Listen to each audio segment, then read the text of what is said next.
So pagpasok nyo, unang makikita nyo dito, yan, mga Gundam, mga One Piece, yan. Ay unang makikita nyo, yan, yung mga Presto, yan, mga Voltes 5, yung gawa dito sa atin.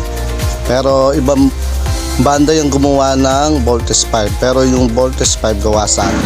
Yan, yan, mga One Piece. Ayan yung makikita natin yung pagpasok nyo kagad dito sa collect zone. Yan. Yan, mga kung ano-anong mga anime figure. Yan, Slam Dunk. Yan. Mga Chibi, mga BTS, mga Sonic. Yan. Mga pambabaeng figure, nandyan din. Lahat ng gusto nyo, nandito na din yata. Yan, mga bagong anime ngayon. Yan, mga Sakura. Yan, Slam Dunk pa rin.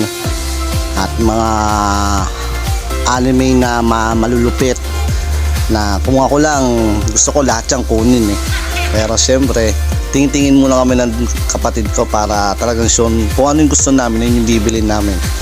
So ayun yung mga nakikita nyo na yung mga Dragon Ball, Sailor Moon.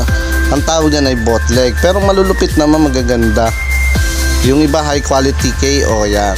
Yan, meron din mga pang ano sa computer, mga anime, yan. Kung ano nga makikita nyo na anime dito sa collection, hindi lang figure, marami ding iba. Yan, mga Gundam, yan, no, lulupit, no.